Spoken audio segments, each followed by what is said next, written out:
अस्सलाम वालेकुम प्यारे दोस्तों और बच्चों। आज की कहानी का नाम है बीबी खोखो की नाक। जहां आप रहते हैं वहां से थोड़ी दूर एक जगह है जिसका नाम अड़हदूपुर है। इसे नक्शे में तलाश करने की कोशिश ना कीजिएगा, ऐसी जगहों का निशान नक्शों में नहीं मिलता। लेकिन अगर आप मुंह अंधेरे उठकर अपने घर से शुमाल की तरफ 1.25 कोस चले और वहां से मुड़कर 2.5 घड़ी मशरिक की तरफ चलते जाएं और फिर 3 पहर तक जनूब की सिमत कदम बढ़ाएं और आखिर में 1.5 घूंट मगरिब की सिमत सफर करें तो आप यकीनन वहां पहुंच जाएंगे। और अगर ना पहुंचे तो समझ लें कि बिला जरूर हिसाब में कोई गलती रह गई। दूसरी बस्तियों की तरह अड़हदूपुर में भी भांत भांत के लोग रहते हैं। अच्छे बुरे, छोटे बड़े, अमीर गरीब, बुद्धू काइयां, सबके किस्से अलग अलग सुनने लगे तो सदियां गुजर जाएंगी। इसलिए एक वक्त में बस एक ही किस्सा बहुत है। तो साहब, वहाँ एक औरत रहती थी। उसका असली नाम की तो खबर नहीं, मगर सब उसे बीबी खोखो कहते थे। बीबी खोखो देखने में तो आदमी की सूरत थी। सांवली रंगत, तबाक चेहरा, उल्लू जैसी आंखें, बड़े बड़े हाथों वाली।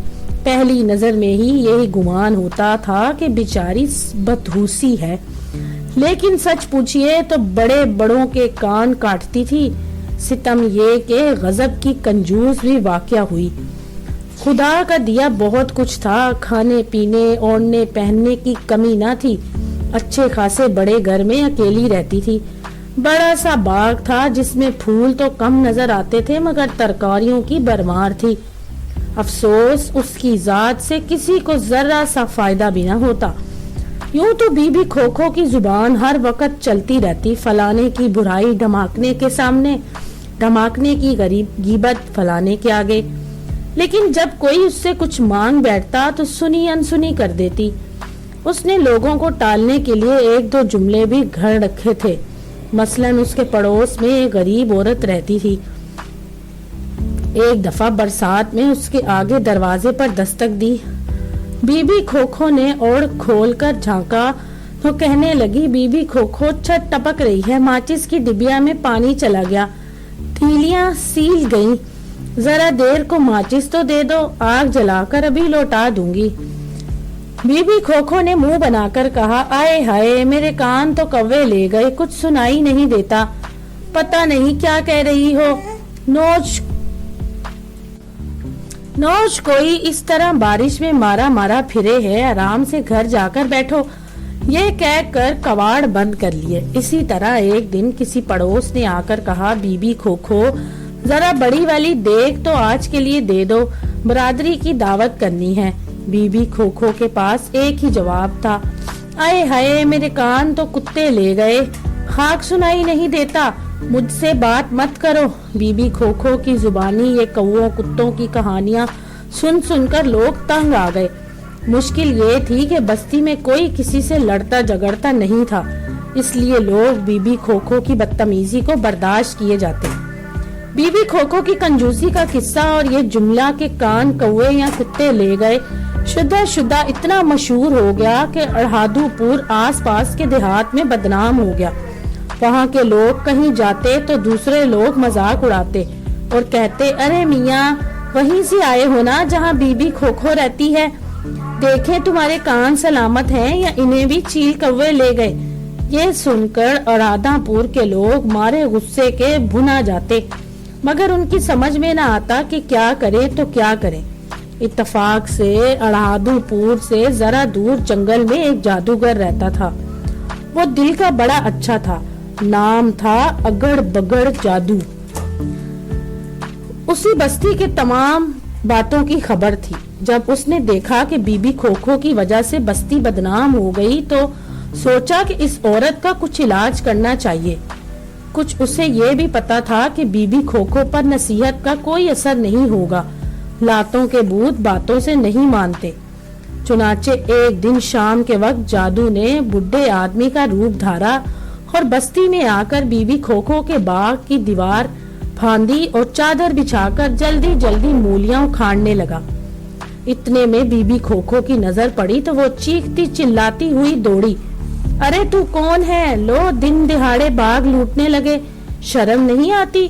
इतनी बड़ी सफेद दाढ़ी और पराये खेत टाका। अजगड़ बजगड़ जादू ने कहा, बीबी खाला सलाम। बीबी खोखो बोली, जान ना पहचान, बीबी खाला सलाम। अरे तुझे भून खाऊं, तू है कौन? जादूगर ने कहा, मैं तो बड़ी सड़क पर चला जा रहा था कि बगोला आया और मुझे ले उड़ा। होश आया तो यहाँ बाग में पड़ा था। बीबी खोखो कहने लगी, अरे वाह, तू ये मूलियां फिर किसने उखाड़ी? जादूगर ने कहा, सच बताऊं? बीबी खोखो ने कहा, हाँ। जादूगर कहने लगा, मुझे ख्वाब में एक बुजुर्ग ने बताया है कि इस बाग में एक सुनहरी मूली है, जो इसे खा ले वो बिल्कुल जवान हो जाएगा और खूबसूरत भी इतना कि लोग इसे देखते रह जाए। इतने में जादूगर ने एक मूली उखाड़ी जो बिल्कुल सुनहरी थी। उसने जादू ऐसा किया कि मूली सुनहरी नजर आने लगी। अब क्या था? बीबी खोखो के मुंह में पानी भर आया। बोली, ये मुझे दे दो। जादूगर लड़ने लगा, इसी की खातिर तो मैं यहाँ आया। आखिर बीबी खोखो ने कहा, ये सामने जो इमली का पेड़ है, मैंने उसकी जड़ में 100 अशरफियां दबा रखी हैं, वो ले लो और मूली दे दो।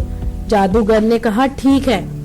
उसने सुनहरी मूली बीबी खोखो को थमा दी और दरख्त की जड़ में से अशरफियां निकालकर चलता हुआ। अशरफियां उसने बस्ती में जितने गरीब और मोहताज थे उनमें बांट दी। अब बीबी खोखो की सुनो। खुशी के मारे उसका बुरा हाल था। यही सोच रही थी कि मैं जवान और खूबसूरत हो जाऊंगी। घर में जाकर उसने झटपट सुनहरी मूली काट कर खा ली। खाते ही चक्कर आया और वो बेहोश होकर गिर पड़ी। होश आया तो देखा कि सुबह होने वाली है, लेकिन साथ में ऐसा लगा जैसे नाक पर कोई चीज रखी हो। हाथ से छूकर देखा तो छक्के छूट गए। नाक 6 इंच लंबी हो चुकी थी। वो दौड़ी दौड़ी आईना देखने गई। पता चला कि नाक लंबी हो गई है और कान बिल्कुल ही गायब हैं, जैसे कोई काट कर ले गया हो। अपनी ये दुर्गत देखकर बीबी खोखो फूट फूट कर रोने लगी। उसने जी भर के बुड्ढे को कोसा जो उसे जुला दे गया था, मगर अब पछताने से क्या हासिल था। थोड़ी देर रो पीट कर बीबी खोखो ने घर के दरवाजे खिड़कियां सब बंद कर ली और पलंग पर लेट कर सिसकियां भरने लगी। लेकिन अभी उसकी मुसीबतों की इब्तदा हुई थी, क्योंकि थोड़ी देर बाद उसे महसूस हुआ कि नाक कुछ और लंबी हो गई है। उसे हौल उठने लगे। उधर नाक थी कि बड़ी होती चली जा रही थी। दोपहर तक वो गज भर लंबी हो चुकी थी। बीबी खोखो ने रो रो कर बुरा हाल कर लिया। जब शाम हुई तो नाक 3 गज लंबी हो चुकी थी। लगता था जैसे बीबी खोखो के मुंह पर किसी ने बांस गाड़ दिया हो। उसके लिए उठना बैठना चलना फिरना मुश्किल हो गया था। एक बार पलंग पर लेटते लेटते सर जो जरा ऊपर किया तो नाक छत से जा लगी। वहाँ मकड़ी के जाले थे, सब नाक के सिरे को लग गए। वहाँ तक बीबी खोखो का हाथ तो अब नहीं जा सकता था। आखिर लश्तम पश्तम उठकर एक बांस लाई। उसने रुमाल बांधकर नाक पर लगी जाले साफ किए। बड़ी मुश्किल ये थी कि जब भी वो चलती फिरती तो नाक किसी न किसी चीज से टकरा जाती।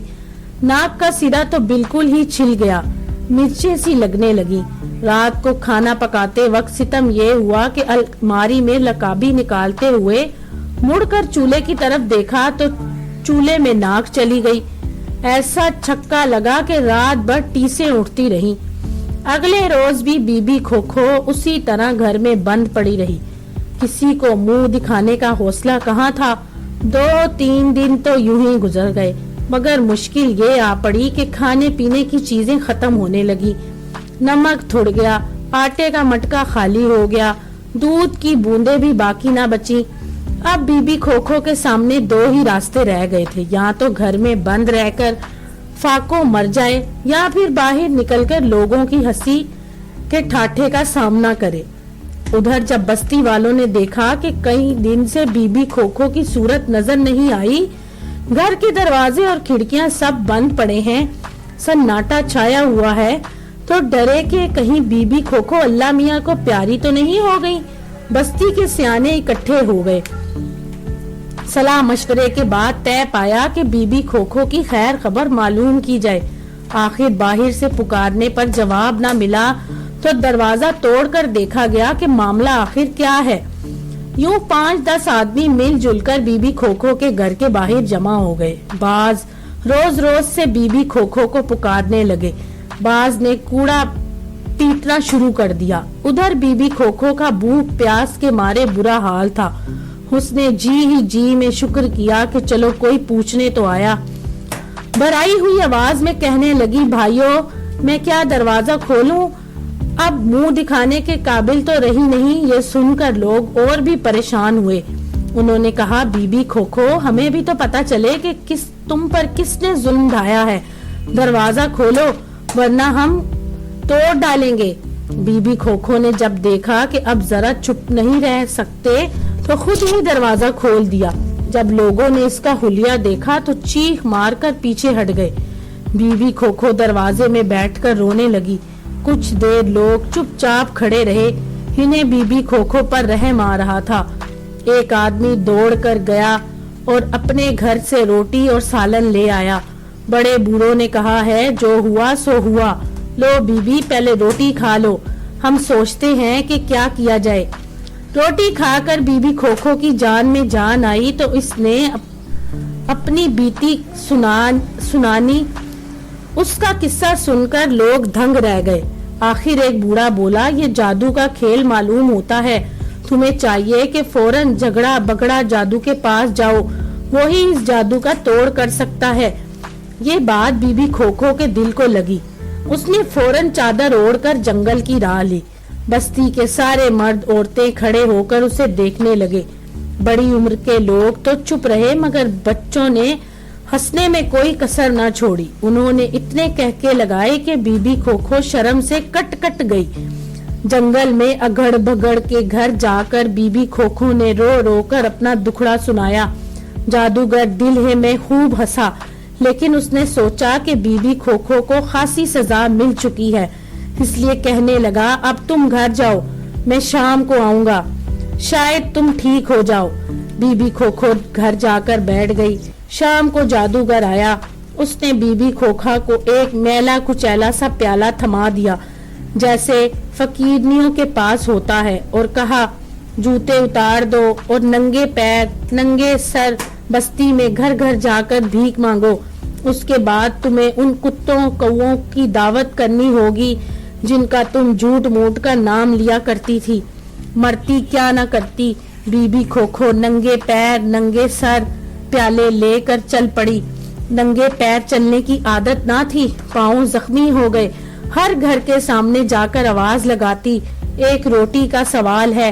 लोग उसकी हालत पर अफसोस करते, तरस खाते।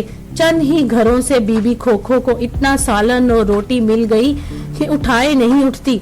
ये देखकर बहुत से लोग उसके साथ हो लिए और खैरात में मिलने वाला सामान उठाने में हाथ बटाने लगे।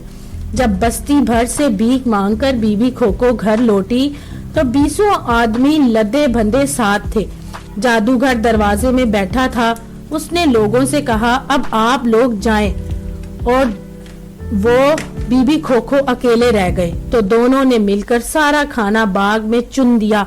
उसके बाद जादूगर ने ताली बजाई तो इमली के पेड़ की जड़ में से कुत्ते निकलना शुरू हुए। जादूगर उन्हें गिनता रहा। वो पूरे 100 थे। जब तादाद पूरी हो चुकी तो वो इत्मीनान से बैठकर खाना खाने लगे। पेट भरकर खा चुके तो एक एक करके उसी दरख्त की जड़ में जाकर गायब हो जाते। खाना भी अच्छा खासा बच गया था। जादूगर ने फिर ताली बजाई तो बीबी खोखो के पलंग के नीचे से सैकड़ों कौवे काए काए करते निकल आए। अब बच रहा था, सब के सब खाकर गायब हो गए। उसके बाद जादूगर भी एकदम गायब हो गया। बीबी खोखो ने देखा तो नाक बदस्तूर उतनी लंबी और कान उसी तरह नादार थे। जरा सा भी फर्क ना पड़ा था। बेचारी क्या करती, अपने मुकद्दर को कोसती, दरवाजा बंद करके पलंग पर जा लेटती। चूंकि थक बहुत गई थी इसलिए फौरन नींद आ गई। मुंह अंधेरे जब उसकी आंख खुली तो ऐसा महसूस हुआ जैसे कोई बोझ ऊपर से उतर गया हो। आंखें पूरी तरह खोल कर देखा तो पता चला कि नाक असली हालत पर आ गई है। कानों को छुआ तो वो भी मौजूद हैं। बीबी खोखो खुशी के मारे रोने लगी। तो दोस्तों, अगर आपको ये कहानी पसंद आई तो मेरे चैनल को लाइक और सब्सक्राइब जरूर कीजिएगा।